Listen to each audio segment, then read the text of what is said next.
அனைவருக்கும் என்னுடைய அன்பான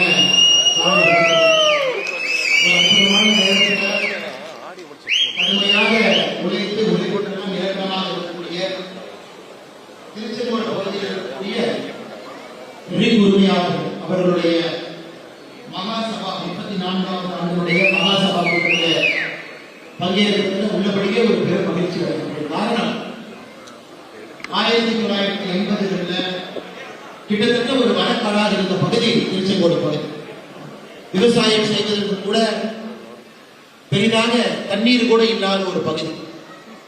அந்த நேரத்தில் சாதாரணமாக ஒரு 4-5 லேத்து பற்றை ஆரம்பிச்சாங்க. லாரி ட்ரக் பாடி பில்டிங், அதற்கு தேவையான வேலைகள் எல்லாம் செய்ய ஆரம்பித்தாங்க. இன்னைக்கு 50-60 ஆண்டுகள் கழித்து திரும்பி பார்க்கும் பொழுது இந்தியா முழுவதும் மட்டுமல்ல, ஆப்பிரிக்கா முழுவதும் மட்டுமல்ல, ஒரு பெரிய சாம்ராஜ்யத்தை திருச்செங்கோட்டில் இருக்கக்கூடிய ரிக் உரிமையாளர் சங்கத்தினுடைய பெரியவர்கள் நீங்கள் எல்லோரும் கட்டமைத்திருக்கின்றீர்கள். முழு இந்தியாவிற்கும் கூட ஒரு பெரிய வழிகாட்டியாக இருக்கு.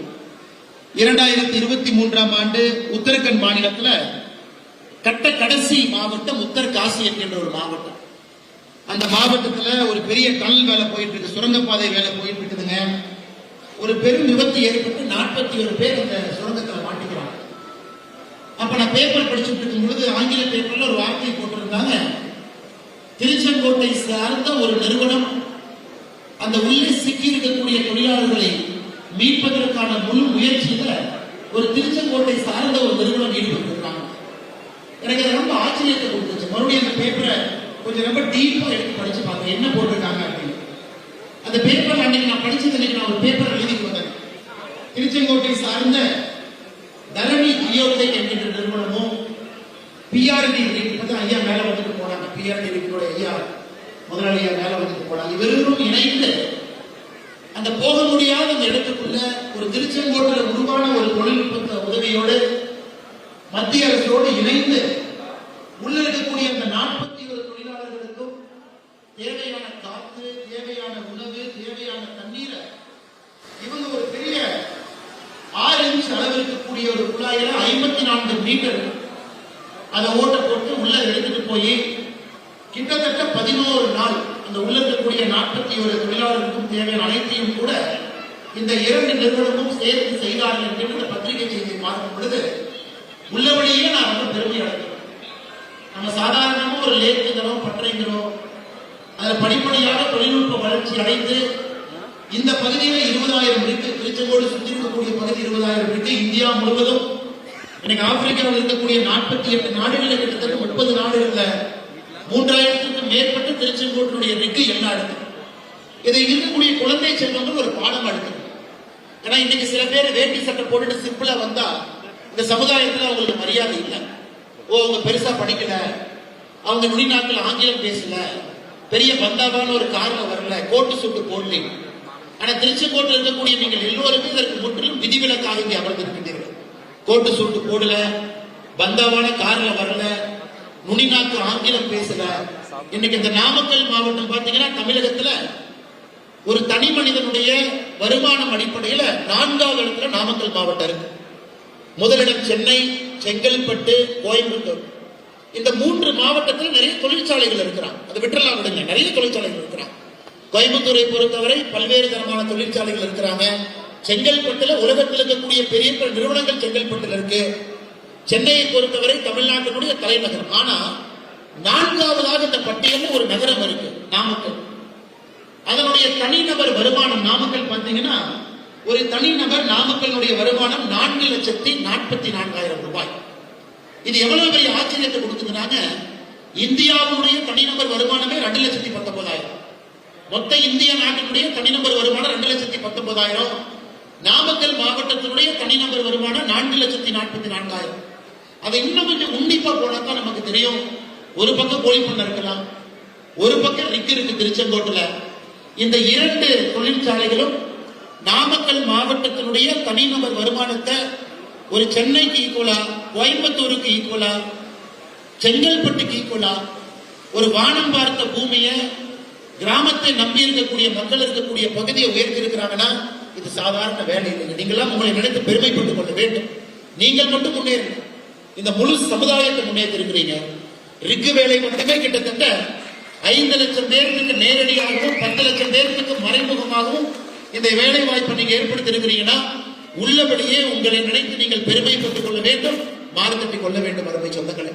அதனாலதான் இந்த நிகழ்ச்சிக்கு வர வேண்டும் என்று மேடையில் இருக்கக்கூடிய திருச்செங்கோடு ரிக் உரிமையாளர் சங்கத்தினுடைய தலைவர் அருமை சகோதரர் அண்ணன் சுரேஷ் அவர்கள் அழைத்த பொழுது நான் சொன்னேன், நீங்க மலேசியால அங்க ஒரு நிகழ்ச்சி இருக்கு, கொடியேற்ற போகணும், இந்திய நாட்டினுடைய திருக்கொடியில மலேசியால இருக்கு அப்படின்னு. அவர் சொன்னா இல்லைங்கன்னா அது வருஷத்துக்கு ஒருக்கா மட்டும்தான் நடக்கிறது, போன ஆண்டு நீங்க வரேன்னு சொன்னீங்க, நீங்க வரல, இந்த ஆண்டு வந்தே ஆக வேண்டும் என்று சொன்ன பொழுது மறுப்பு சொல்லாமல் உழைப்பாளிகளுக்கு மத்தியில் நாம இருக்க வேண்டும் என்கின்ற ஒரு பேர் ஆவலோடு இந்த நாளில் உங்களோடு இங்கே இருந்து கொண்டிருக்கின்றேன். அது நம்முடைய நாட்டினுடைய 80வது சுதந்திர தின அற்புதமான நாளில் உங்களோடு நின்று கொண்டிருக்கின்றேன். ஆனால் அருமை சொந்தங்களே, உங்களுடைய உழைப்பு இன்னும் மேல மேல போகணும். இந்த நாட்டிற்கே ஒரு முன்னோடியாக இலக்கணமாக திருச்செங்கோட்டில் லாரி வைத்திருக்கக்கூடிய ஒருவரும் திகழ்ந்து கொண்டிருக்கிறீர்கள். நீங்க லாரி ஓனர் மட்டுமல்ல, நிறைய இடத்துல லாரி ஓனரே டிரைவர், நீங்க லாரி டிரைவர் மட்டுமல்ல, லாரி ஓனரே பல இடத்துல மெக்கானிக், நீங்களே பிட்ட கழட்டி மாற்றுறது, எல்லா வேலையும் செய்யறது. ஜார்க்கண்ட் பீகார்ல எனக்கு எத்தனையோ நிகழ்ச்சிகள் எனக்கு தெரியும். அங்க போய் மாட்டிக்கிட்ட பொழுது நான் காவல்துறையில் இருந்த பொழுது நிறைய பேர் போன் பண்ணிருக்காங்க, அண்ணே ஜார்க்கண்ட் போனோம், பீகார் போனோம், போர் போட்டோம், பணம் கொடுக்கல, ஏன் பணம் கொடுக்கலன்னு கேட்டோம், ஊரே வந்து சிறைப்படுத்தி வைத்திருக்கிறோம். எத்தனையோ முறை அங்க வாதிட்டு சண்டை போட்டுருக்கின்றோம், நீங்க போர் தான் போட்டாங்க, நீங்க பணம் கொடுக்காம பணம் கேட்டவங்களை பிடிச்சி சிறை பிடிச்சி வச்சிருக்கிறீங்களே.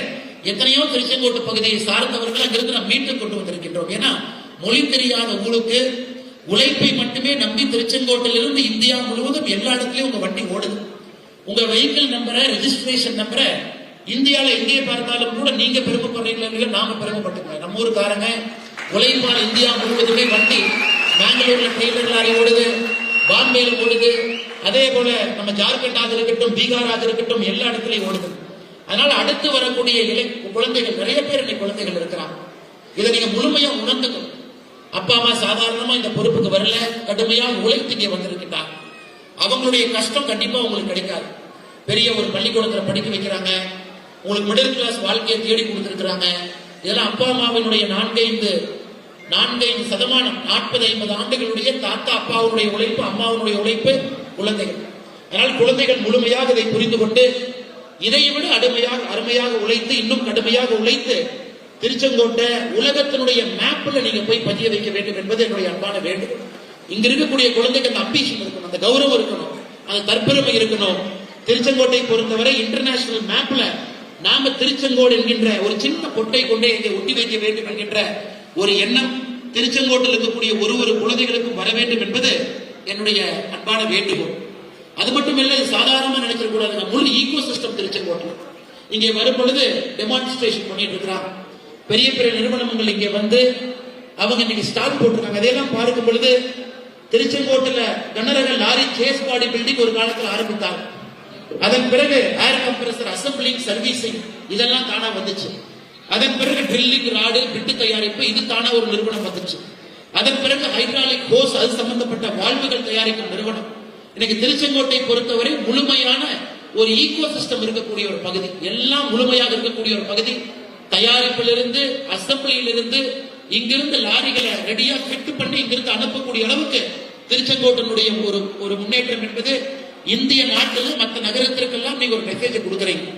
என்னுடைய எதிர்பார்ப்பு ஒன்றே மட்டும்தான், ஒரு சைனாவோ வேற ஊருக்கோ நம்ம போனோம்னா இன்னாரு ஸ்பெஷல் எக்கனாமிக் ஜோனா மாத்திருப்பாங்க. திருச்செங்கோடு போன்ற ஒரு பகுதியில எங்க ரிக் லாரி தொழிற்சாலைகள் இருக்கு, ரிக் அதிகமா இருக்கோ இதை ஒரு ஸ்பெஷல் எஸ்சிஎஸ் டிக்ளேர் பண்ணி உங்களுக்கு டாக்ஸ்ல இருந்து உங்களுக்கு அதுல ஒரு ரிபேட் கொடுத்து நீங்க வாங்கக்கூடிய மூலப்பொருட்கள் உங்களுக்கு ஒரு டிஸ்கவுண்ட் கொடுத்து உங்களுக்கு எந்த பிரச்சனையும் இல்லாம அடுத்த கட்டம் திருச்செங்கோட இன்டர்நேஷனல் லெவல் சிட்டியாக மாற்றுவதற்கான முயற்சி இன்னும் நாம் எடுத்திருக்க வேண்டும். அதனால் என்னுடைய கோரிக்கை எல்லா அரசுகளுக்கும் கூட, மத்திய அரசாக இருக்கட்டும், மாநில அரசாக இருக்கட்டும், இன்னைக்கு நம்ம தடுமாறிட்டு இருக்கோம், வேலை வாய்ப்புக்கு தடுமாறி கொண்டிருக்கின்றோம். 18 வயசிலிருந்து 24 வயசுல இருக்கக்கூடிய இளைஞர்களுக்கு 43% பேருக்கு வேலை இல்லை. 18 வயசிலிருந்து 24 வயசுல இருக்கக்கூடிய 43% குழந்தைகளுக்கு இன்னைக்கு வேலை இல்லை. இன்னைக்கு ஒரு நாடு மிகப்பெரிய நாடாக வளர்ந்து கொண்டிருக்கின்றோம், பொருளாதார வளர்ச்சியில் இருக்கிறோம், இளைஞர்களுக்கு வேலை வாய்ப்பை உருவாக்குவதிலே தடுமாறி கொண்டிருக்கின்றோம். ஆனா திருச்செங்கோட்டில் ரெடிமேடா வேலை வாய்ப்பு இருக்கு, ரெடிமேடா இன்டர்நேஷனல் கம்பெனி வர்றாங்க.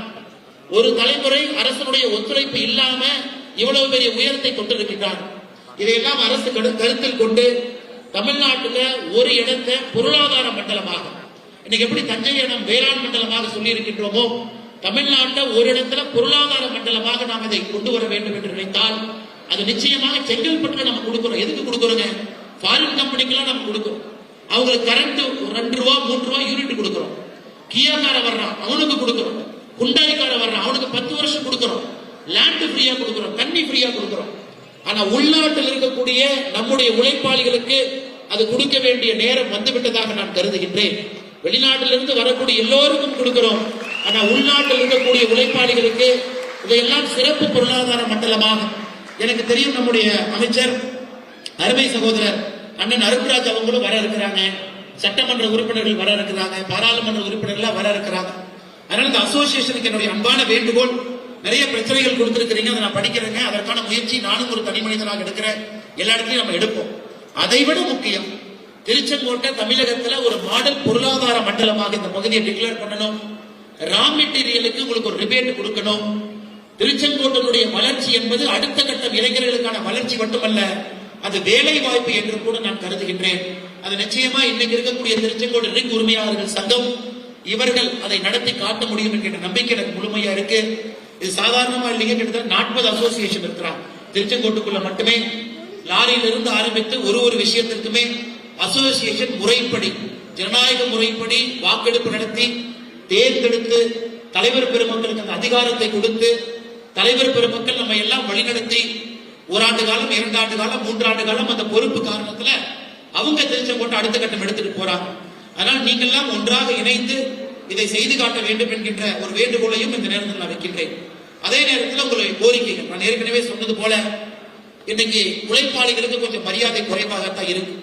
எத்தனையோ இடத்துல ரிக் லாரி ஓடிச்சுன்னா அந்த லாரியே ஒரு மாதிரி தான் பாக்குறாங்க, கீழே இறங்குறாங்க, ஒரு டிரைவருக்கு ஒரு மரியாதை கூட கிடையாது, கீழே பாப்பாங்கிறாங்க, டிரைவர் போறாரு, பேப்பரை காட்டுகிறாங்க, பேப்பர் காட்டுறாரு, பேப்பரை எல்லாம் காட்டியும் கூட எத்தனையோ இடத்துல லாரியை பிடிச்சு வைக்கிறாங்க. காரணம் உழைப்பாளிகள் தானே, இவங்க யாருக்கு போய் சொல்ல போறாங்க, இவங்க என்ன கண்ணாடி எடுத்து உடைக்கவா போறாங்க, இவங்க ஹைவே டயர் வச்சு கொடுத்தவா போறாங்க, எல்லாம் அமைதியான மக்கள் தானே அப்படின்னு. அதனால நம்ம அமைதியான மக்கள் தான், அமைதியாக நாம் இருந்து கொண்டே சில வேலைகளை செய்தாக வேண்டும். ஒன்று, இந்த அசோசியேஷன் இன்னும் ஆழமாக, ஏன்னா போன முறை நம்முடைய அமைச்சர் நிதின் கட்கரி அவர்களை நாமக்கல்லை அழைப்பதற்கு பெரும் முயற்சி எடுத்தோம்.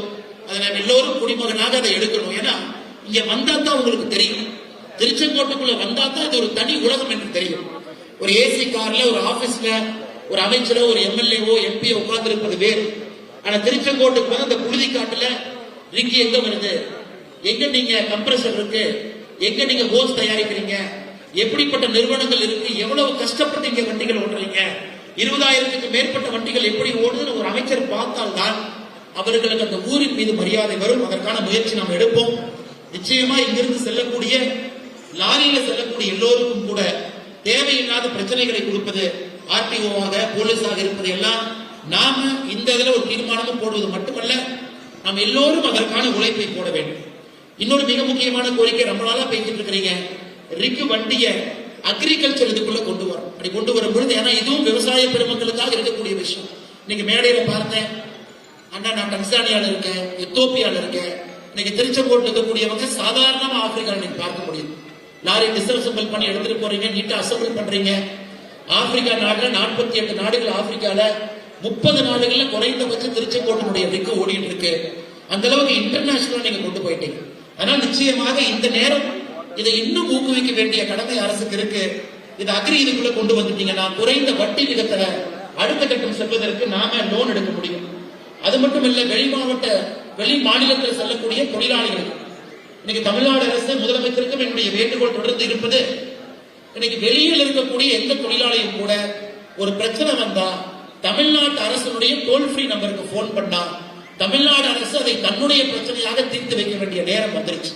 அவங்க பீகாரில் இருக்கட்டும், ஜார்க்கண்ட் இருக்கட்டும், எந்த பிரச்சனையாக இருந்தாலும் தமிழ்நாட்டை சார்ந்த ஒரு தொழிலாளர்கள் தமிழ்நாடு அரசுடைய ஒரு டோல் ஃப்ரீ நம்பருக்கு கூப்பிடணும். கூப்பிட்டாங்கன்னா எங்க இருக்கக்கூடிய தமிழ்நாடு அரசு அதை தன்னுடைய பிரச்சனையாக எடுத்தீங்கன்னா, இன்னைக்கு நமக்கு தேவை பொருளாதாரம், பொருளாதாரம், பொருளாதாரம், வளர்ச்சி, வளர்ச்சி, வளர்ச்சி. அது இல்லை அப்படின்னா தமிழ்நாடு அடுத்த கட்டம் போகாது. ஆனால் வளர்ச்சியை நோக்கி தமிழ்நாடு பயணம் செய்ய வேண்டும் என்றால் வெளி மாநிலத்துக்கு செல்லக்கூடிய தமிழ் தொழிலாளர்கள் பிரச்சனை வரும்போது ஒரு சிங்கிள் டோல் ஃப்ரீ என்று அவங்க கூப்பிடணும். அதை தமிழ்நாடு அரசு தன்னுடைய பிரச்சனையாக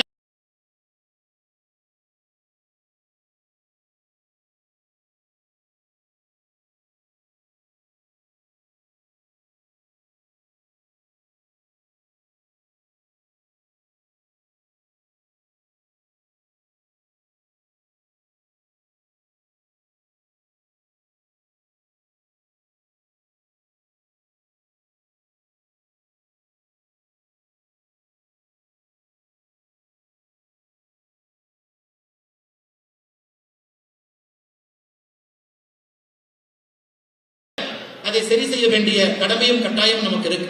அதனால் அருமை சொந்தங்களே, காலம் மாறுகிறது, காட்சிகள் மாறுகிறது.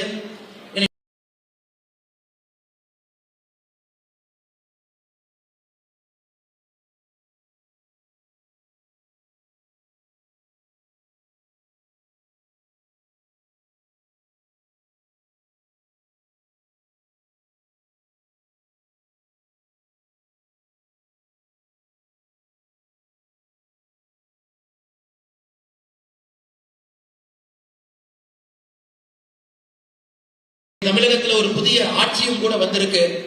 நாமும் இன்னைக்கு வீதி லீடர்ஸ் அப்படிங்கிற அமைப்பு அடிப்படையில் இருந்து தலைவர்களை உருவாக்க வேண்டும் என்கின்ற ஒரு நோக்கத்தில் அதை செய்து கொண்டிருக்கின்றோம். 70 ஆண்டுகளாக கோலோச்சி அரசியல் கண் முன்னால் மாற ஆரம்பித்திருக்கிறது. இளைஞர்களுடைய எதிர்பார்ப்பு முற்றிலும் வேறு விதமாக இருக்கிறது. இந்த இளைஞர்களை பொறுத்தவரை வேகம் வேகம் வேகம் என்று சொல்லுகிறார். யாராவது டிலே பண்ண கூட அதை ஏற்றுக்க மாட்டாங்க. லஞ்சம் கொடுப்பதற்கு தயாராக இல்லை. உழைத்த உழைப்புக்கான ஊதியத்தை காசை இன்னொருத்தவங்களுக்கு தூக்கி கொடுப்பதற்கு யாரும் தயாராக இல்லை. அது தமிழகத்தில் நம்முடைய சமகாலத்தில் அது மாற ஆரம்பித்திருக்கிறது. அடுத்த 20 ஆண்டுகள்ல முற்றிலுமாக ஒரு லஞ்சம் இல்லாத தமிழ்நாடாக நாம் அதை கொண்டு வர வேண்டிய கட்டாயம் நமக்கு இருக்கு. அப்ப மட்டும்தான் நாம் அடுத்து போவோம். அதற்கு வீதி லீடர்ஸ் நிச்சயமாக தமிழக மக்களோடு உங்களோடு எப்பவும் இருக்கும் என்கின்ற உறுதிமொழியும் இந்த நேரத்தில் அதனுடைய தலைமை செயலராக உங்களுக்கு இந்த நேரத்தில் நான் கொடுக்க விரும்புகின்றேன். அருமை சொந்தங்கள், அது மட்டுமல்ல, இந்த ஆண்டு உங்களுக்கு தெரியும், திருச்செங்கோட்டிலே நீங்க பாக்குறீங்க, ஒரு ஆண்டும் வெப்பம் அதிகமாயிட்டே இருக்கு. நம்ம எல்லா மக்கள்கிட்டையும் நம்ம சொல்றோம் 33% காடுகள் இருக்கணும். தமிழகத்தில் இன்னைக்கு 20% தான் இருக்கு. ஏரி குளத்துல தண்ணீர் எல்லாம் குறைந்து கொண்டிருக்கிறது. 1,07,000 ஏரிகள் இருக்கு தமிழகத்துல. 53,000 ஏரியில் மட்டும்தான் தண்ணி இருக்கு. அதனால இந்த ஆகஸ்ட் மாசம் முழுவதுமே சுற்றுச்சூழல் மாதமாக எல்லா இடத்துலையும் ஒரு மரம் வையுங்க, ஏரி குளத்தை சுத்தம் பண்ணுங்க. நம்முடைய தொண்டர்கள், வாலண்டியர்ஸ் எல்லோருமே, தன்னார்வ நண்பர்கள் இதை கையில் எடுத்து செய்து கொண்டிருக்கிறார்கள். அவர்களுக்கு எதுவும் பயன் வரலைன்னா கூட அடுத்த கட்ட தமிழினம் நம்முடைய குழந்தைகள் இருக்காங்க. அவங்க காலகட்டத்தில் ஒரு வெப்பம் குறைந்தபட்சம் 4 டிகிரினாவது குறையும். திருச்செங்கோடுல சாதாரணமா நீ 37 டிகிரி 38 டிகிரி சாதாரணமா தொடுது. இதே வெப்பத்தை தொடர்ந்து நாம் இருந்தோம் அப்படின்னா நம்முடைய ஆயுசை குறைய ஆரம்பிக்கும். அதனால நாம் சுற்றுச்சூழல்ல நாம் எல்லோரும் ஆர்வமாக பங்கெடுக்கணும். அது அசோசியேஷனாக இருந்தாலும் சரி, தனி மனிதனாக இருந்தாலும் சரி, மரம் வைக்கணும், கொஞ்சம் ஏரி குளத்தை சுத்தம் பண்ணணும், நம்ம ஊர்ல பசுமையை வச்சுக்கணும், நம்ம ஊர்ல பனைமரம் வைக்கணும். ஆழமா இருக்கக்கூடிய தண்ணீரை பனைமரத்தினுடைய வேர் மட்டும்தான் அதை ஆழமா இருக்கக்கூடிய இடத்துல வைக்கும். தண்ணி இன்னும் கீழே கீழே போயிட்டே இருக்கும். அதையும் நாம் செய்வோம் என்கின்ற கருத்தையும் இந்த நேரத்தில் நான் பதிவு செய்ய விரும்புகின்றேன். ஆனால் நம்முடைய பிரஸ் அமைப்பு சங்கம் இன்னைக்கு மேடையில 2-3 முக்கியமானவர்களுக்கு மரக்கன்றுகளை கொடுத்தார். மிக மகிழ்ச்சியாக இருந்ததை பார்ப்பதற்கு. இங்கே நம்முடைய வீதி லீடர்ஸ் அமைப்பினுடைய ஸ்டால் இருக்கு, அதிலும் மரக்கன்றுகள் நம்முடைய அமைப்பினர் கொடுத்துக் கொண்டிருக்கின்றார்கள். அதை நீங்கள் வாங்கி பயனடைய வேண்டும் என்று அன்போடு சொல்லிக் கொள்வது மட்டும் இல்லாம உங்களோடு எப்பொழுதும் நாங்கள் இருந்திருக்கின்றோம். அது அரசியல் கட்சியில இருந்த பொழுதும் நாங்கள் இருந்திருக்கின்றோம், தன்னார்வலராக இருந்த பொழுதும் இருப்போம், தனி மனிதனாக இருக்கும் பொழுதும் இருப்போம். வருகின்ற காலத்துல மக்கள் நீங்கள் எங்களை நம்பி எந்த பொறுப்பை கொடுத்தாலும் அப்பொழுதும் நாங்கள் இருப்போம் என்கின்ற ஒரு பெரிய நம்பிக்கை வார்த்தையை உங்களுக்கு சொல்லி, மேடையில் இருக்கக்கூடிய தலைவர் அண்ணன் சுரேஷ் அவர்களுக்கு, செயலாளர் அண்ணன் ரமேஷ் அவர்களுக்கு, பொருளாளர் அண்ணன் பாலகுமார் ராமசாமி அவர்களுக்கு, உபத்தலைவர் அண்ணன் லோகநாதன் அவர்களுக்கு, உபச்செயலாளர் அண்ணன் வடிவேல் அவர்களுக்கு, நிர்வாக உறுப்பினர் அண்ணன் பாலு அவர்கள், செந்தில் அவர்கள், குணசேகரன், ஓமேஷ்குமார், மோகன் அவர்கள், குருசாமி அவர்கள், சரவணன் அவர்கள், பிரபாகரன் அவர்கள், பெரியசாமி அவர்கள், சதீஷ்குமார் அவர்கள், மோகன் அவர்கள், சக்திவேல் அவர்கள், வடிவேல் அவர்கள், ஈஸ்வரன் அவர்கள், இங்க இருக்கக்கூடிய அமைப்பினுடைய எல்லா பெரிய அற்புதமான பாட்டாளிகளுக்கு, கடுமையாக உழைக்கக்கூடிய தலைவர்களுக்கு இந்த நேரத்தில் இந்த நிகழ்வுக்கு என்னையும் அழைத்திருக்கின்றீர்கள். அதற்கான என்னுடைய நெஞ்சார்ந்த நன்றிகளை, வாழ்த்துக்களை தெரிவித்துக் கொண்டு, வருகின்ற காலத்தில் இந்த அமைப்பு இன்னும் பெரிய அமைப்பாக மேலே செல்ல வேண்டும். திருச்செங்கோடு ரிக் வைத்திருக்கக்கூடிய ஒருவரும் இந்தியாவில் எங்கே சென்றாலும் கூட 2 அடையாளத்தோடு போறீங்க. ஒன்று தமிழன் என்கின்ற அடையாளம், இன்னொன்று இந்தியன் என்கின்ற அடையாளம். ஆப்பிரிக்காவுக்கு போனாலும் 2 அடையாளத்தோட போறீங்க. அந்த அடையாளத்தை பெரிய அளவில் வளர்த்துக் கொண்டிருக்கின்றீர்கள். அதனால் வருகின்ற காலத்தில் உங்களுடைய குழந்தைகளும் அந்த அடையாளத்தை இன்னும் பெரிய அளவில் அதை வளர்ப்பார்கள் என்கின்ற நம்பிக்கையோடு இந்த நாள் சிறப்பாக இருக்கட்டும். புதிய தொழில்நுட்பங்கள் எல்லாம் பார்ப்பதற்கு ஒரு வாய்ப்பாக அமையட்டும். நம்மை புதுப்பித்துக் கொள்வதற்கு இந்த மகாசபை கூட்டம் ஒரு நாளாக இருக்கட்டும். நாளைக்கு பெரிய அளவில் கெடா வெட்டு நிகழ்வுலாம் இருக்கு. அது எப்பொழுதும் திருச்செங்கோட்டை பொறுத்தவரை அது பந்தல் கடாயாக இருக்கட்டும். ஒரு பெரிய நிகழ்வு நடந்து முடிந்த பிறகு எல்லோரையும் ஒரே இடத்தில் அழைத்து சமபந்தியாக அமர்ந்து அண்ணன் தம்பிகளாக, உறவினர்களாக, உற்றோர்களாக, சொந்தங்களாக, உறுப்பினர்களாக அமர்ந்து ஒரு உணவு சாப்பிடுவதில் சின்ன சின்ன பிரச்சனை இருந்தாலும் கூட உணவு சாப்பிட்டு கை கழுவும் பொழுது அந்த பிரச்சனை தீர்ந்துவிடும். ஆனால் இன்றைய நிகழ்வாக இருக்கட்டும், நாளைக்கு நடக்கக்கூடிய நிகழ்வாக இருக்கட்டும், மிகச் சிறப்பாக இருக்கட்டும் என்று சொல்லி வாய்ப்பு கொடுத்த நல்ல உள்ளங்களுக்கு நன்றி தெரிவித்து என்னுடைய உரை முடித்துக் கொள்கின்றேன். நன்றி, வணக்கம். தமிழகம் வாழ்க, பாரதங்களின் புகழ் உயர்வு.